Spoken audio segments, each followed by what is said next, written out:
Thank you for joining us today. My name is Andrew Constantinou. I'm a graphic designer for the Department of Internet Ministries. On behalf of the department, we want to wish all of you a blessed Pascha and good strength as we enter into Holy Week. Before I introduce our guest, just a few things to take note of, please. The webinar is being recorded. So once it's online, we'll be sure to let all of you know so that you can access it and review it again for a refresher course on how to take advantage of these things that we're going to see with Constant Contact. During the webinar today, like with all of our other webinars, we ask that all of you please keep your microphones muted and that you hold all of your questions until the end of the presentation. If you have a question during the presentation and you feel as though you need to get it written down, please use the chat feature of Zoom to log in that question, and then we'll be able to address those questions from the chat after the presentation is done. And then again, of course, we'll take your questions live. Without any further ado, today we're happy to have Matthew Montoya joining us from Constant Contact, and Matthew's going to be leading our webinar today. So Matthew, whenever you're ready, take it away. Thank you, Andrew. Thank you, everybody, for joining me today. I'm really glad that Andrew brought up referring to the recording as a crib sheet, as a reference material, because this presentation is going to be a little bit different than the one we did last fall, if you did attend that one last fall. I'll explain a little bit more in just a moment, but just let me give a little bit more context into my background. So, Senior Channel Marketing and Enablement Manager, what that means is, one, I've been at Constant Contact a long time enough to get that senior title. I've been with Constant Contact for now in my 13th year, and the rest of it just means I'm a trainer. So I teach Constant Contact, and I have taught Constant Contact for 13 years.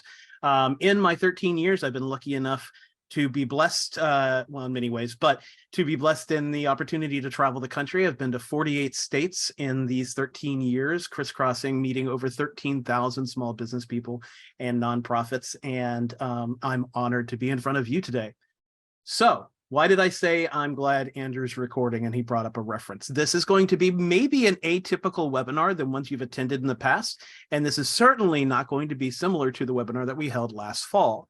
Last fall, we had a very slide-heavy webinar with a lot of thought leadership and ideas and why you'd want to use email marketing, why Constant Contact was advantageous, some best practice strategy.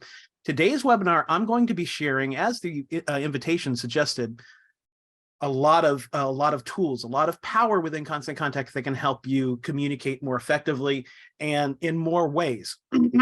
Now, I'm saying that because it's going to look like I'm throwing a laundry list at you. This is what we'll be covering today. And the idea behind this presentation is that I do know that some of you on the call are likely currently using Constant Contact. And my experience in teaching Constant Contact is almost every one of these bullet points are things that people overlook when they're using Constant Contact that they may want to consider using for no extra charge, so that they can be more effective in what they do, so they can reach more people and be more creative with your marketing and save you some time. If you're not currently using Constant Contact, I cannot speak if you're using for another tool. I cannot speak to whether they have these features or not, but I am going to share not just what the tool is, but some of the philosophy behind the tool, like some of the ideas of why you'd want to use a tool like this. So with no further ado, let me go ahead and, let me actually say one more thing. As I said, it's not a slide heavy deck. It's going to be all in Constant Contact. So with no further ado, let me show you all of those features that I listed on that page. So the first one is going to be around integrations. So what is an integration? An integration is simply one tool working with Constant Contact. And so it's an often overlooked function here at the top in the navigation of Constant Contact. If I click on that, Constant Contact integrates with 1,000 different tools. And so if you're using a tool, let's say, here's a common tool people use, Microsoft Office. If you're using Microsoft Office, if you're using Outlook, you can port contacts from Outlook into Constant Contact. And so from a time-saving standpoint, if you are currently using Constant Contact and you're uploading and downloading lists and information, maybe one of our free integrations might help you save time. So I'd encourage you, that those of you that are using Constant Contact, to come see what integrations we have. We likely have an integration on tools that you're currently using. Now, this is a great point for me to talk about my very favorite integration with Constant Contact. And to do that, I need to go into an email. And just in case some of you are unfamiliar with Constant Contact, let me give you a little definition. If you're unfamiliar with Constant Contact's been in business for 26 years, and we simply are a tool that allows customers of ours to communicate mostly through email marketing, but we do offer a wide variety of different tools, and some of those you're going to see today, things like landing pages and social media tools to help you communicate more effectively. So let me go into an email. This is an actual Parrish. This is a real email.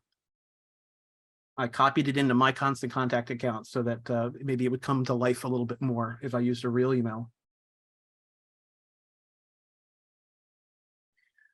All right, so the first integration, the first feature I want to show you is an integration. Now, I cannot speak to whether you use this integration or this tool or not. Statistically, some of you do. When I use an image in my email, so you can see there's a wide variety of images in my email. When I bring an image in to my email, there's a little link found on every single time I access any image in Constant Contact. And it's this one right here. It's called Create with Canva. Now, Canva is a free tool that allows organizations to make really beautiful campaigns, is what they call them. They're basically flyers and things for social media and things for PowerPoint, things that you might print, things that are seen digitally. It's a great tool. We don't own it. I'm not getting a kickback from them. This is a free tool. But for people that are that do creative work, and Andrew's probably giving it a smirk because he's a professional graphic designer. He would use Canva. But for those of you that are not professional graphic designers, it kind of makes you kind of like a graphic designer. So what it does is when I create in Canva, if I've never used Canva before, it's going to ask me to create a free account. If you do use Canva, then it's going to ask you to put in your username and password. But when you do, Constant Contact Handshakes with Canva, it's going to open up this tool, and I can either create brand new campaigns, or I can use campaigns that I've created in the past. And so if I've created a campaign, here's a campaign advertising a webinar I'm doing in, next week. I created this in Canva, and I can simply publish it down to Constant Contact. And so the benefit is that instead of having to download and upload and waste time, if you're a Canva user, you can save yourself some time and do some really creative work using Canva and make your email really stand out. If you also, again, if you use Canva, another way that you can use this integration is by starting in Canva and pushing the content into Constant Contact. And so if I go into Canva, and again, if you're scratching your head and what is Matt talking about Canva, this is really for those that are using Canva. If I start in Canva, if I'm doing my creative work in Canva, and I go to share,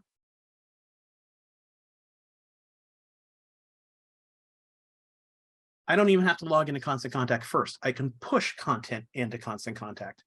And so if you're a Canva user, I definitely encourage you to look at that integration. It's a fantastic way to get your creative work across a couple of different platforms. Now, the next feature I'm going to show you is a really, really valuable feature. And my daughter is making lunch right now, so you can tell I'm working from home. That's all right. You got practice, you got to eat. Okay, so the next feature I'm going to show you is a really, really valuable feature. And this has nothing to do with an integration. And I actually noticed that this Parrish didn't use this tool, and there's actually a couple of tips I'd love to give them one-on-one, and forgive me if you're on this call, the ones that created this email. But in Constant Contact, you can link any image, and that's sometimes they do, sometimes they don't. Not always are you going to have something to link to. But when you add a link in Constant Contact, you have the ability to do something called click segmentation. And what this will do is it will copy the contact information for the people that clicked on this link into a new or existing list. This is really beneficial if you want to do follow-up about something. So if you have some content that you want to follow up with people that were interested in that subject matter, what you'll have is a ready-made list so that you can send an email just to those people. Now, I could take you down a little more advanced path and talk to you about automation.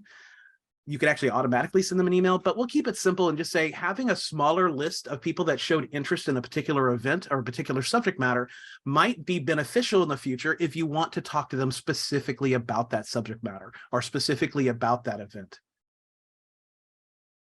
Another thing I noticed that they didn't leverage in this is a real email. It was sent just Sunday.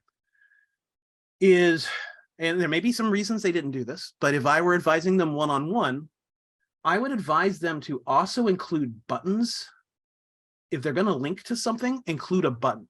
So let's talk about a couple of different ways that you can link an email and why you'd want to link in an email. So one way you can link in an email is probably going to be fairly familiar to you because it's going to be very much like Microsoft Word or Google Gmail or something like that. If I highlight a word, I can turn it into a link. I can drive people to a web page where they can click to learn more or register or take some action. Now, while I'm on a link, you see here, I can link to other kinds of material.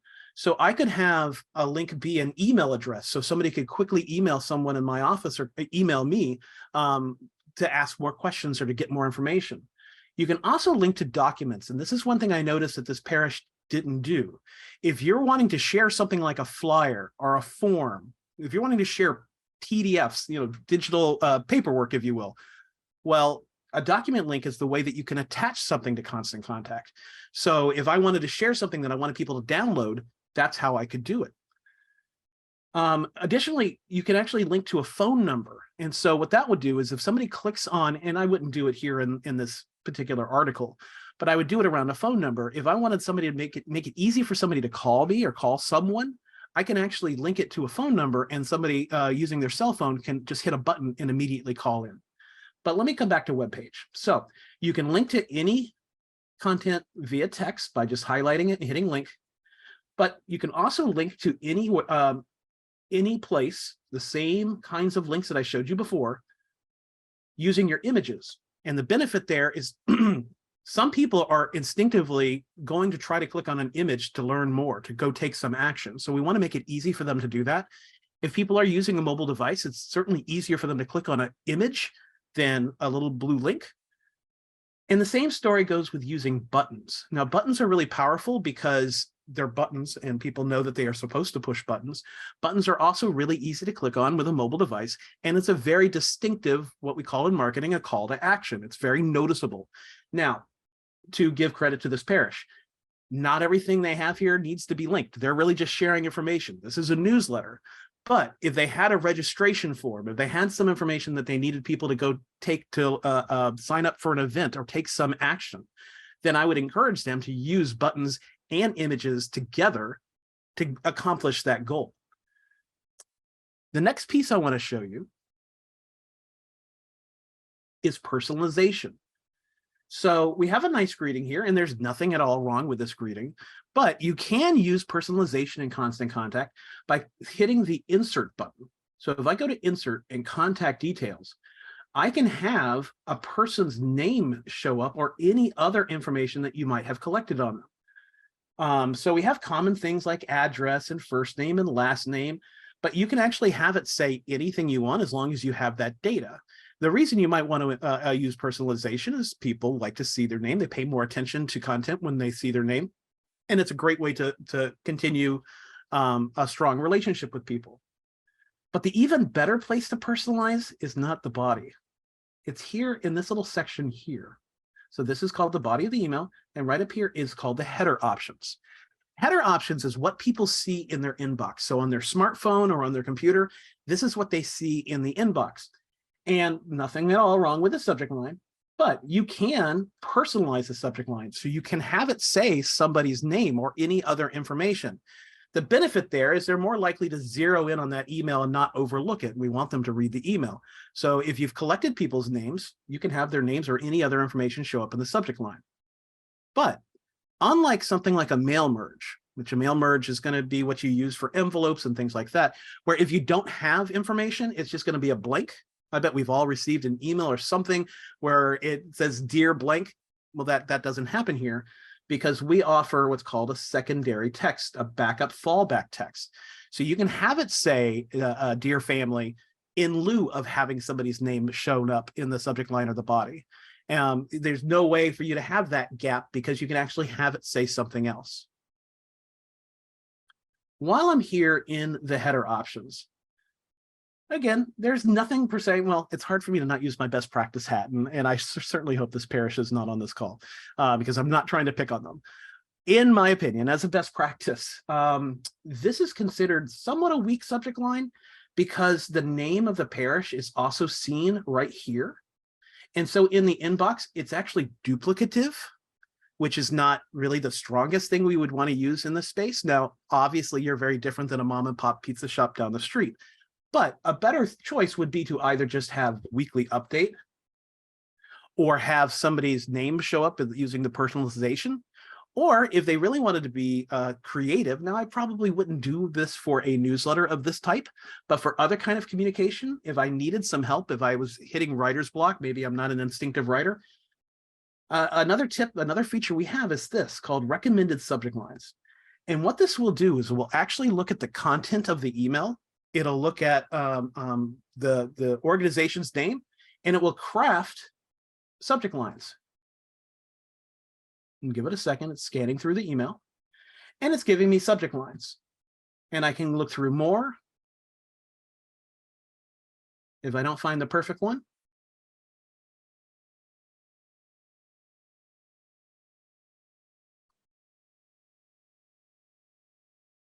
and not only can I get maybe off some writer's block, and it's actually using the best practice that what I just told you was not a best practice, I can still edit it.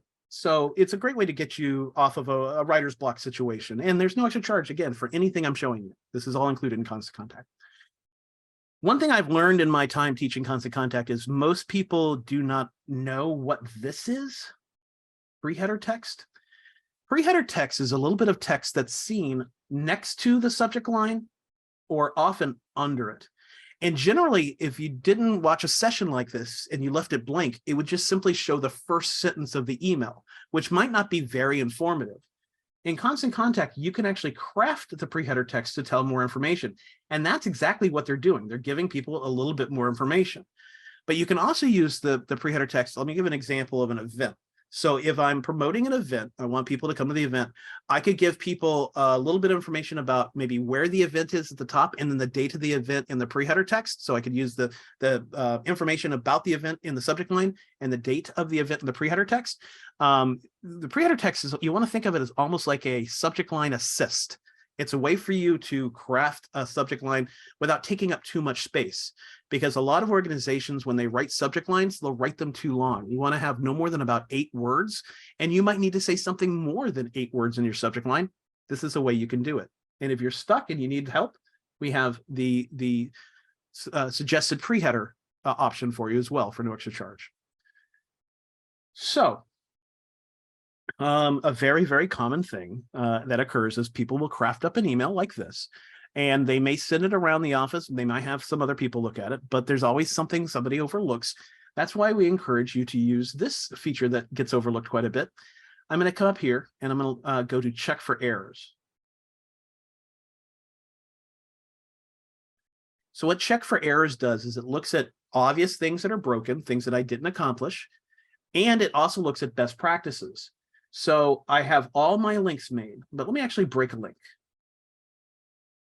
So I'm going to add a button again, but this time I'm not going to link it. I'm going to leave it unlinked.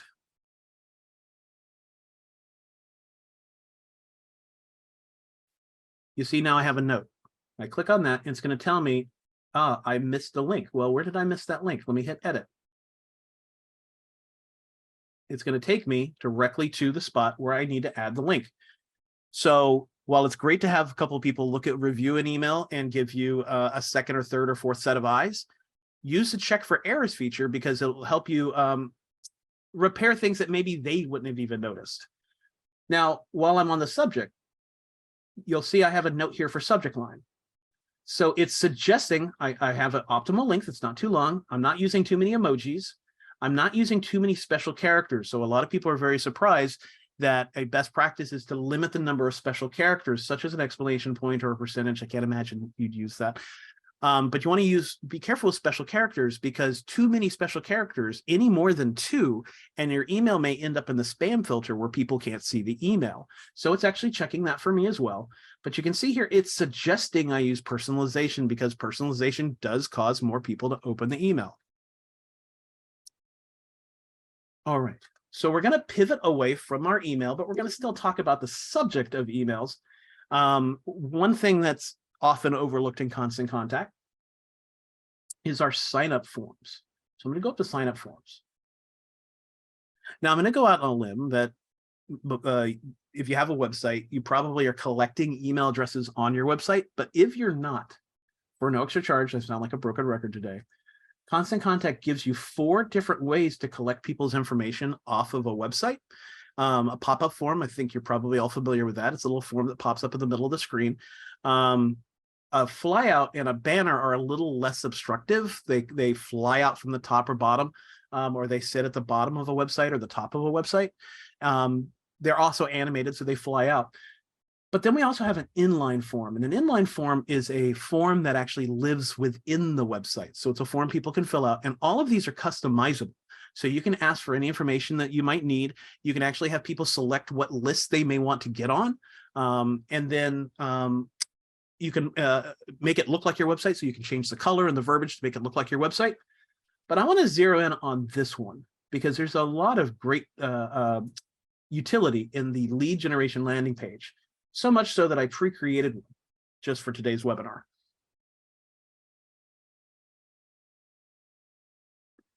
So what this page does is it's a customizable form that doesn't live on your website. So if you're doing social media, if you're doing some blog articles, if you're doing something in the community through another organization, if you're listed somewhere, and it would be a way for you to collect new contacts to reach out to. And so this form, you can see I've matched it up with their look and feel. I can change the text.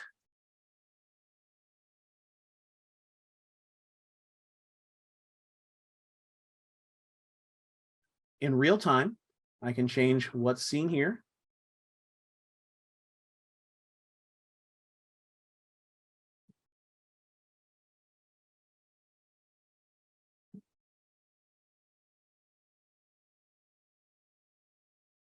I can change the information that I'm trying to get, collect from people. So if I need to know their phone number, if I need to know, I'd like to know their birthday, I can do that. I can even ask custom questions. So if there's something very particular I'd like to know to do a better job in outreach, I can do that. And I can select what new list, what list these people are going to go into, so that if it's a particular campaign that I'm doing, let's say it's around an event and it's a particular campaign, I can have it go into the event list for me. You can have it go into a general list, you can have it go into a specific list, whatever you'd like to do. Once I've set those up, then I decide, well, what's going to happen after they sign up? And so that's the thank you page. So we can have a generalized thank you for signing up, but you can also personalize this. You could tell them that they could expect more information, that they could expect a phone call, or give them a little bit more information. You can also offer a file. So you will host a PDF, a document for you, and they could download that document if there's something important they need to get after they sign up. Or you could link to a web page. So if you'd like them to go directly to your web page or a particular part of your website, you can do that as well. Once I've made all these decisions, I hit activate.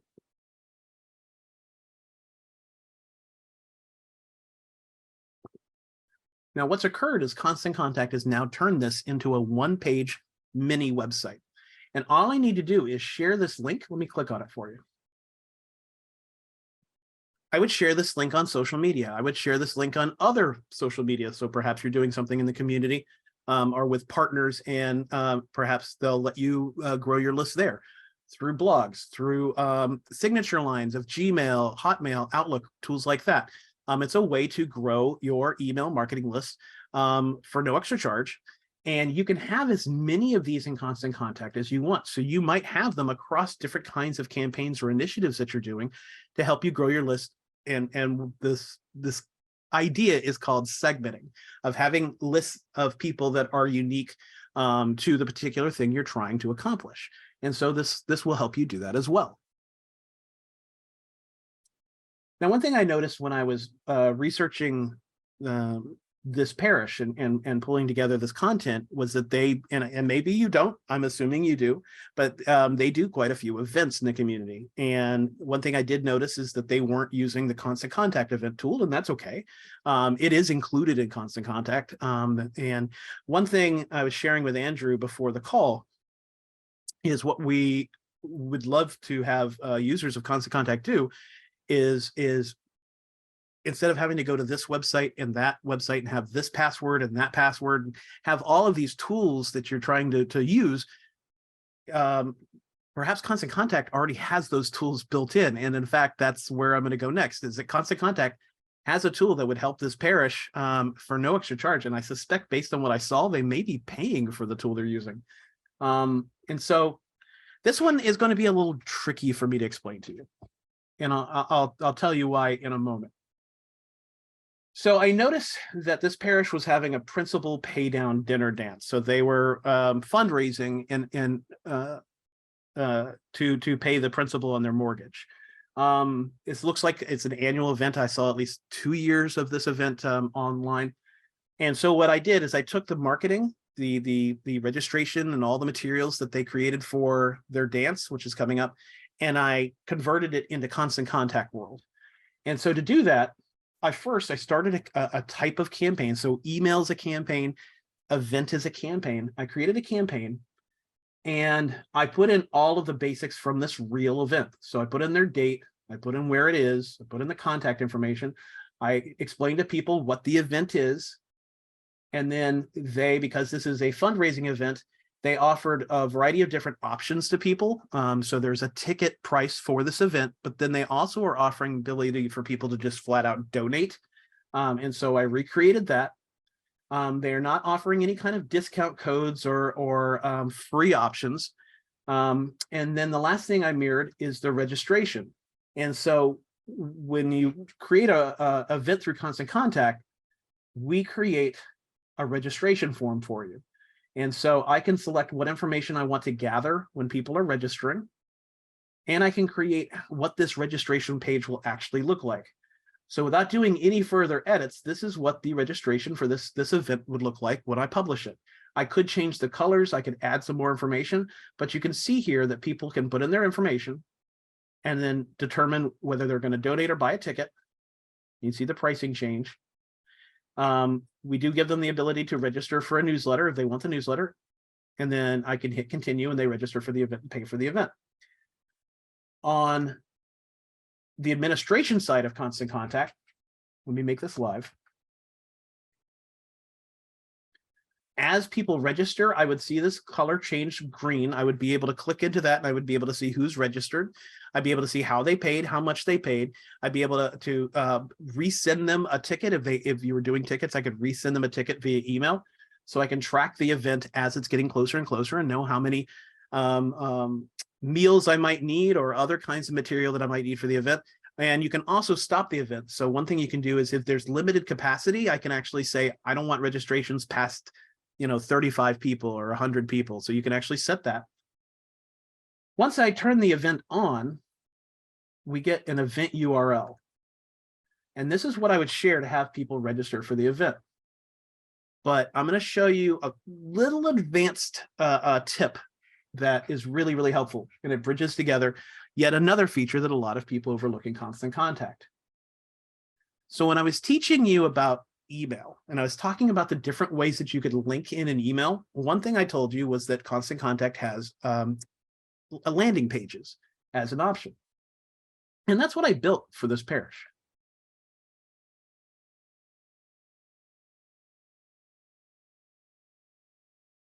So what I did is I took their general marketing for the event and I turned it into a landing page. So a landing page in this scenario is exactly the same as the landing page I just showed you.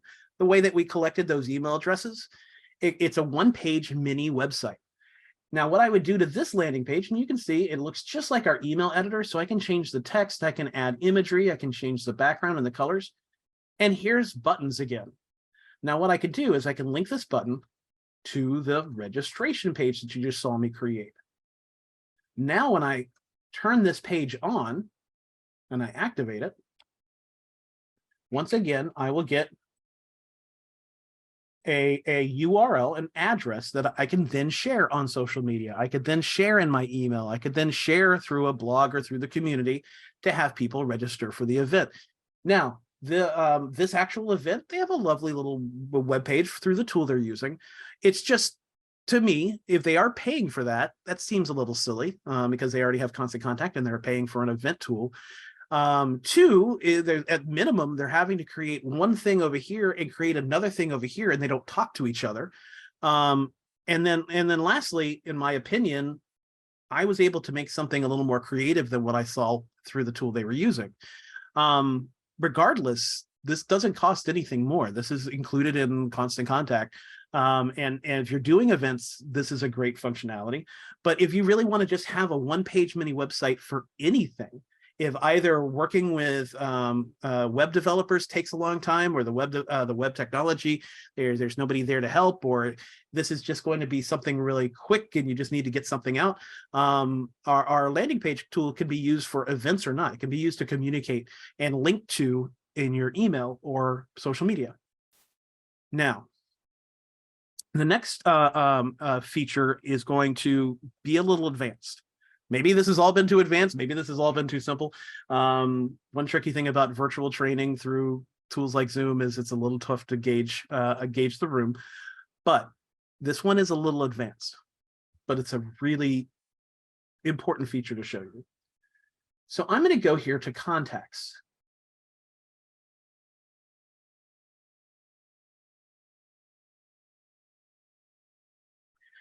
And then I'm going to look for a function called segments. And I'm going to create a segment.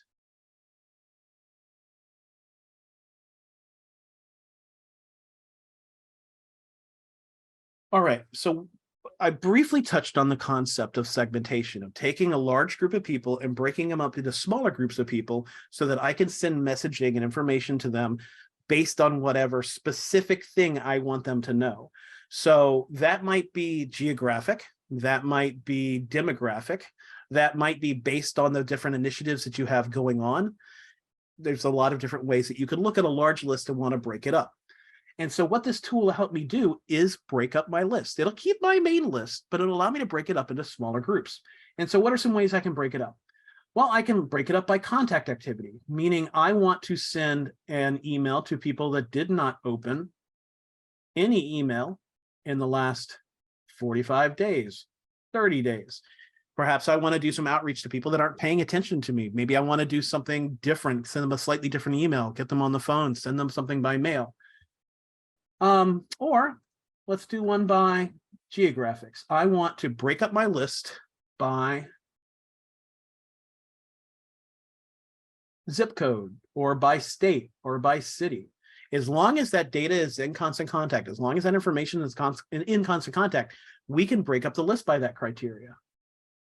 Let's do a different one. Let's look at, I want to break up my list by list membership. So I only want to look at people that are on a specific list, and I'll combine them. So maybe I have a couple of lists in Constant Contact, and I want to pull everybody that's on multiple lists. This tool will do that. So what this helps do, well, one, it helps save time, because if I'm trying to do this manually through Excel or even within Constant Contact, that's laborious.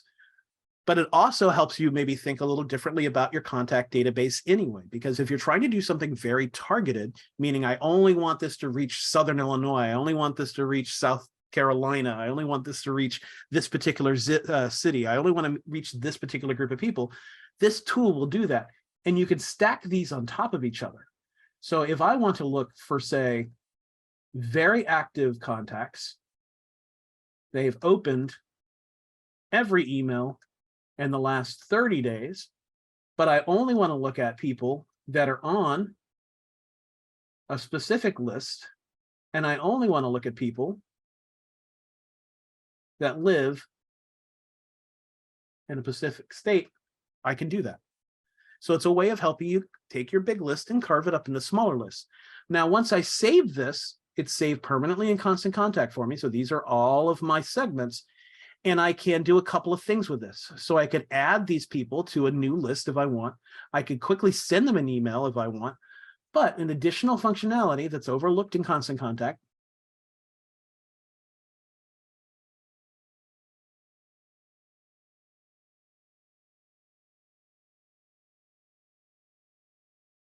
is when you're sending an email through Constant Contact, you can, of course, send to a list or lists, but you also have the option, look at that, to send to segments. And so I could send to people that meet the criteria that I built just a moment in front of you.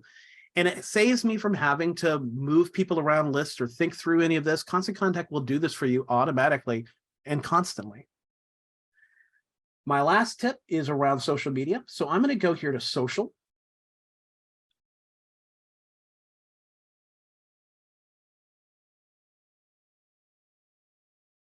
And I'm going to create a social media post. Constant Contact synchronizes with Facebook, Instagram, Twitter, and LinkedIn. You don't have to use all four, you mix and match. And it allows me to create posts in one spot for no extra charge, saving me some time. And our philosophy is if you're building an email and you're putting images in your email and you're writing things in your email, well, it might be smart to then also get the message out on social media. You've already got the artwork together. You've already got what you're putting in the email together. Why not also share that through social media? And so this is an actual post that I saw go out on Facebook. And I believe it was also in the email that I was showing you. And so if they use the Constant Contact tool, they've already pulled together this artwork. They've already created the message. Why not also put it out on social media all at once? Why log into this tool and that tool and this device and that device? Why not get it all done at once? Now, once I create my messages, I have the ability to post it right now or schedule it up to a year in advance. So dependent on how you communicate out, maybe there's a particular day of the week that you get all of this done. Why not knock everything out and have it timed out to go at the appropriate time for you? You also have the ability to create variations. So I could have Facebook say something slightly different than Instagram if I want, or use different imagery if I want, different hashtags. Along with our social tool, you can also see what people are saying to you through our social inbox. So on Facebook and Instagram, you'll actually be able to see what people are replying to, and you can even reply to the replies. So this is an actual social media post that went out. I can reply to it right here in Constant Contact without having to go log into Facebook to do that. My last tip before we take questions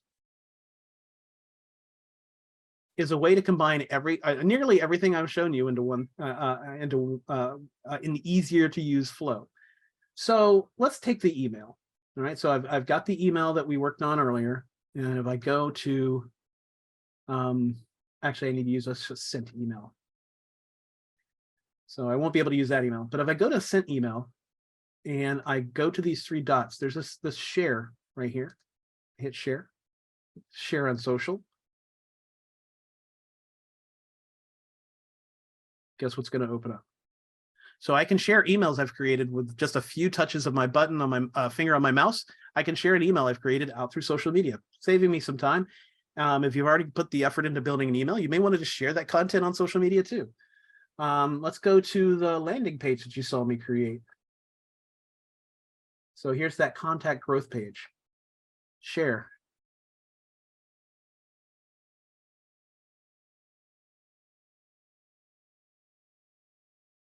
And here we are again. I can share that contact growth page. The last one, I showed you the event where we talked about creating a landing page for an event and getting registration for it. There's the share button again. So Constant Contact's suite of tools all integrate together to make it easier for you to get the message out and also save you some time and effort.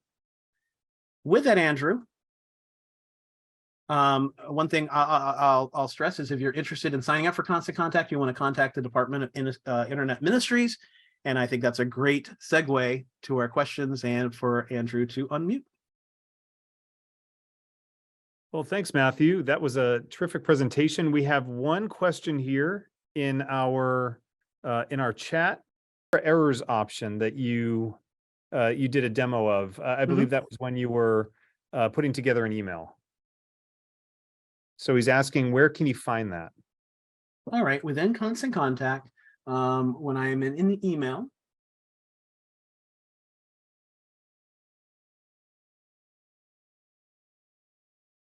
and I'll give just a little bit of bonus content. If I go up here, you'll see there's actually 3 links. So there's check for errors, and yours may look different. So you'll see this one looks different than the one I showed earlier. It depends on when you got your Constant Contact account. If I go back to the email I was using earlier, you'll see it looks slightly different. We're updating the way that everything looks. Let me go back into this email. Same spot though. It's going to be in the top right-hand corner. Check for errors. The bonus content, since I'm here, if I can get the page to load.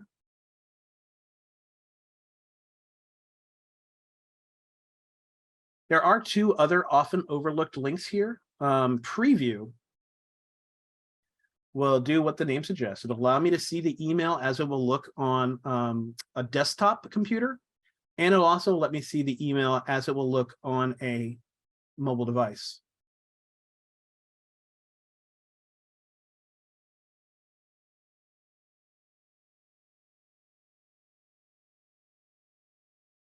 Let me just back out.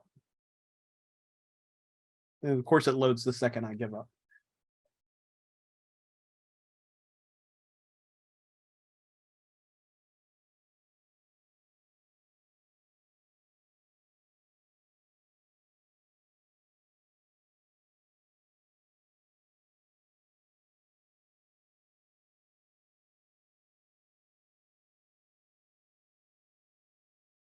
Okay, so preview. Now that I've completely described it, so this is how the email will look on a PC, Mac, or tablet, and this is a live test. So if I have links in my email, I can actually test them, make sure that they work. And if I go here to mobile, I can also see how the email will look on a mobile device. And then the other link is often also overlooked. And for some of you, this might save you a lot of time. So what the preview does is it allows me to actually send the email out to up to 5 people. So if you're like me and you like to have a second set of eyes, a third set of eyes, a fourth set of eyes on content before you send it, you can actually put in the email addresses here, put a small note saying, please check this email and send it, rather than doing what a lot of people do, which a lot of people will create a test list. And they will actually schedule the email to go to the test list, which just slows the process down. It takes a lot of time to do that. There's no reason you have to do that. You can actually send a test to yourself or to others using this functionality. A great question. Thank you.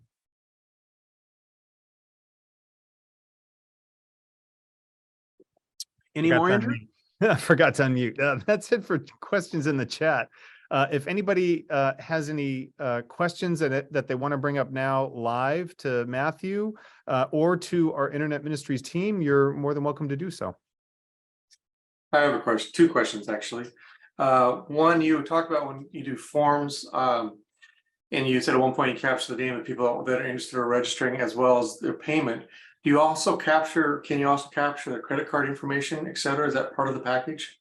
No, we don't save it if that's what you mean. There's no way to capture it and keep it. It's a one-time, it's actually, we don't even actually process it. It's through an organization called WePay is our payment processor. So we don't even look at the number. We do catalog the last 4, but we don't, that's all back in. We don't actually share that out. Well, I mean, I guess I also, that's what I was asking, if you process the actual charge and yeah, all that kind of, is that's all part of the package included? It is. Yep. Cool. Yeah, we take care of it. Everything's done for you. You would need to create a WePay account so that it can be funneled into a bank account. Okay. But everything else is handled for you. Okay. My second question is on your master list. I do the our church's weekly update, you know, yeah, but the priests have their own. We have 2 priests. They have their own direct mailing list and things like that. How do we? I mail out to a master email list that we have collected, and they obviously use subsets of that for specific projects. How hard is that to make this different lists like that? I would use the segmentation tool I used. I mean, there needs to be something, a unique qualifier without seeing your list, I'll give you a couple of scenarios. One thing you could do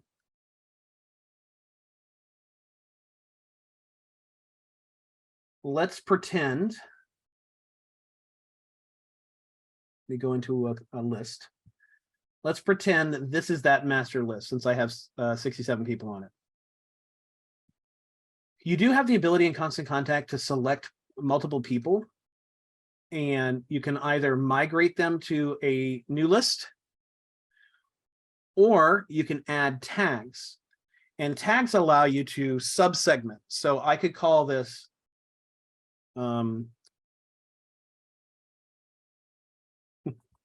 let's call it other list for the sake of keeping it clear.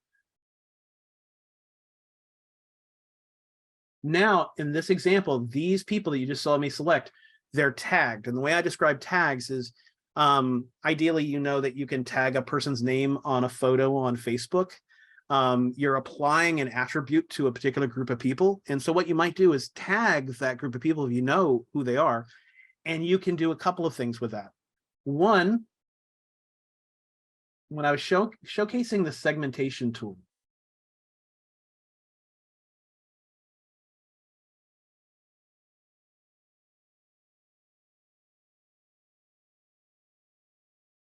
one of the options that I didn't go into because it is a little bit of a deep dive is I can create segments by tags. And so you can create those tags and create the segment for the tag. So you can keep that one list. You don't even have to break it up. And you can either mail to tags, or you can use the segmentation tool to break those groups out for you. Okay, thank you. I'm new to this. I've not used Constant Contact. We've been using Outlook, and we have like 800 names or so.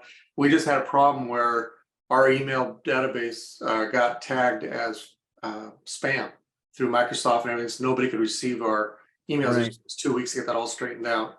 So we're looking to avoid that in the future. So Constant Contact, I think, might be the way to go for us. Well, I told Andrew at the beginning, like, I'm throwing a lot of information at everybody, and some of it's going to stick and some of it's not. But not everything I taught you today will be applicable today. But at some point, you're going to run into a scenario where you go, hey, Matt showed me that thing, and I wanted to expose you to the fact that we do have a lot of options for you within Constant Contact. The other piece I'll say is when it comes to Outlook that you may or may not appreciate is communicating via Outlook. We've all done it, but it is limited in what you can create. And one of its biggest limitations is there's no reporting.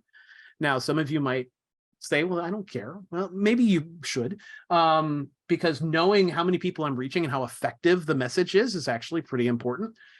And in particular, when I talk to religious organizations about email marketing, knowing exactly who clicked on a link and what links they clicked on, that might be a little arbitrary. But one thing you might want to pay attention to, let me pull up a specific email that I sent out. And certainly not the kind of thing you get with Outlook, is of course I can see how many people I actually reached, how many people clicked on links, but I'm also able to see what they found most valuable, what they found most interesting. And so this is the real email that I sent out, and the pink circles represent what people clicked on. And so I like to share this with religious-based organizations, because one thing I do know, and there's no judgment on this, it can be really long emails, really complex emails. The example I showed you before is a pretty long email. And so learning that, wow, the drop off on what people are interested in starts to like cut off within the 5th or 6th article. I might think maybe I need to shorten up my content a little bit. Maybe I need to move pieces around. If there was something really critical that I wanted people to pay attention to, and I think all of you would probably do this instinctively, but if I bury it at the bottom, they're not going to see it. Your audience is going to be certainly more invested in your messages than Constant Contact's emails or a mom and pop pizza shop down the street. But people are people. And one thing that's happened over the last 10 years is attention spans have shortened. If people are reading it on a mobile device, of course, they're only going to give it about 3 or 4 scrolls before they give up.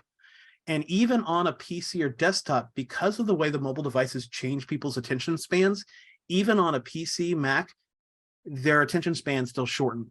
So I encourage you to, those of you that are using Constant Contact, to look at the heat map, because it'll give you an idea of what they're interested in, but are they even getting through all the content that I'm sharing? And I mean, you're seeing a real example here. What I wanted people to do was get the recording for this webinar, and I got mission accomplished there. What was less important to me was sharing the contact information for my host. Well, they certainly didn't take the bait. They weren't interested in that at all. So, you know, if I'm giving myself a grade, I did a good job. But if it was really important for me to contact Heather, I failed. So a very long walk for your question. Thank you very much. No problem. Matthew, we have another question here in the chat. Father George is asking, how do you transfer a list that already exists in a Constant Contact account that we have been paying for? So I may need just a little bit of context and follow-up. They already have a Constant Contact account and they want to move it into another Constant Contact account? Father, are you still on? Yes, we've been paying for a Constant Contact account that is was mostly used for our festival and our drive-up feasts, and it wasn't being used for the church's mailing list and for all of the things that we're hoping that this new free account is going to be used for. So we wanted to move all of those contacts from the one account into this new account. Does that make sense? Hello. So let me jump I'm in sorry. on that. Yes, go ahead, Jamil. You can say it. Okay. Yeah. So Father George, and Matthew, you may not know this, we have the partner program where we are covering the costs. So Right. we're still paying for the accounts. It's just that we're covering the cost, and the parishes benefit by having the free service. So Father George, I think I sent you the wrong link then this morning. Basically, you just need to tell us the account username, and then we'll get you transferred into our partner program. Yeah, we can do what's called a move-in. So we'll move your account into the partnership and you'll get all the benefits. Thank you. I suspected that's where the question was going. Any other questions? I have one more question. If we import our email list to Constant Contact, and just now it's just emails, but later on want to add first name, last name, or other categories, is that easy to add? Or It is. So the way that most people add contacts to us, I mean, I talked about integrations, but the reality is most people just use, if I go to add contacts, most people just use Excel. So if I upload an Excel list the first time, and all I have, I don't in this case, but you're going to have to go with me on a hypothetical. Let's pretend all I have is email address. And then later, in another way, I collect first name, I collect last name, I collect other information. If I upload that list again, Constant Contact will match the email address to the people. So if all I was able to get was Zach's email address and I uploaded him, but then later I got his first name and last name and I tried to upload that to Constant Contact, I would need to include his email address because that's how Constant Contact is going to make the match. We'll add the information. Additionally, and this may be the true context of your question, if I use one of these forms and they add in information that I hadn't gathered before, Constant Contact will update the record. We'll know that that email address, in this case, my example, belongs to Zach. We'll add the rest of the information to his record. Great question. one more question added to that. Let's say we upload the initial Excel file and then later on upload a second one. When we upload the one that has more data, let's say there's new email addresses added. I understand that I'll add, but what if we've deleted some of the existing email addresses? Will it note or delete those out? It won't. So our assumption is that you intended to keep the email addresses. So it will add the new ones and it will override information for anything you've updated. But what it won't do is say, hey, these people are missing and they were on the list. Let's delete them. That's on purpose because we don't want people accidentally deleting contacts. Right. So if you want to delete contacts out of Constant Contact, once they're in Constant Contact, much like what I showed earlier, I would need to select them and remove them. Okay, great, thank you. Show you, I can't stop training, Andrew. I'll show you another bonus piece of content that might be helpful. So one of the things I can do when I add contacts is I can upload an unsubscribed list. And so what this is typically used for is an organization is using a competitor of Constant Contact. People unsubscribe to our competitors' email, and they're moving to Constant Contact. Well, we want to make sure we're not emailing people that don't want the email. But the hidden benefit of this functionality is if there are people that you have on a list that you want to pull out of Constant Contact, you can actually upload just that list, that Excel list, and we'll remove them for you. So as long as you know who they are. Now, a big warning here, if you upload people that you intend to email using the unsubscribe function I'm showing, you're going to unsubscribe them and you won't be able to market to them. You won't be able to communicate with them. But if you have a list of people that have left the community for whatever reason that you don't want to send them information, this is another way to do it. It's a little more streamlined and automatic.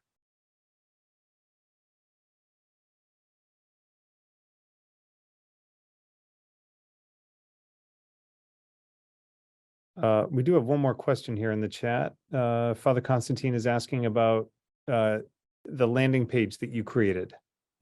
He's wondering, did you create that in Constant Contact or did you create it elsewhere and then upload? I created it in Constant Contact, but truth be told,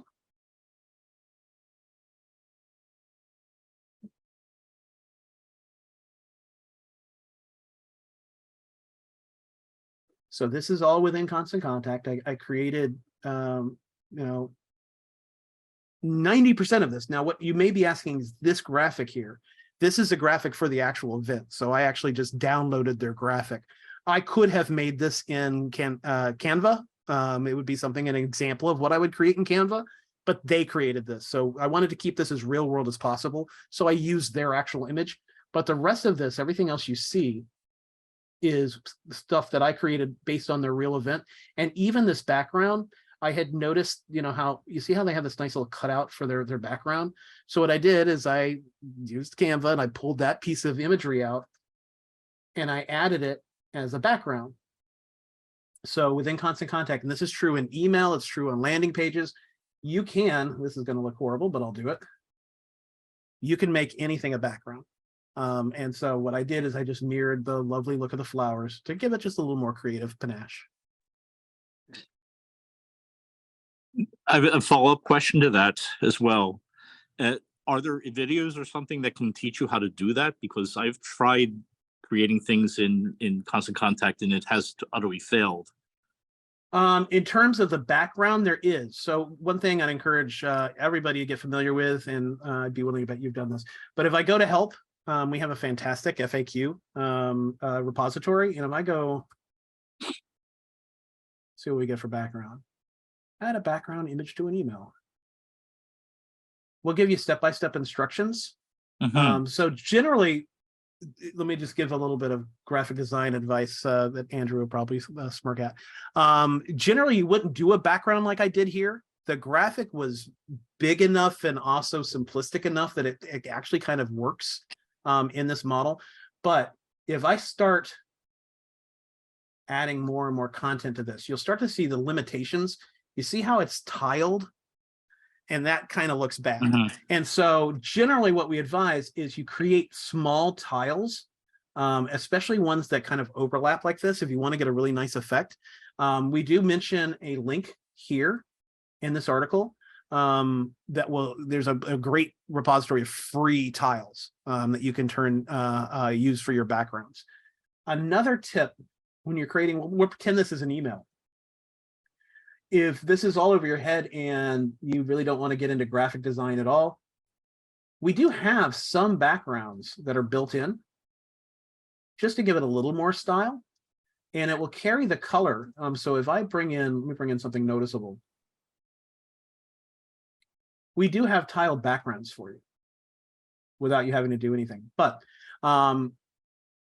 this is a fantastic article. And then just coming back to our overall experience with our FAQs, our knowledge base, another great source on our knowledge base on our FAQ page is video tutorials.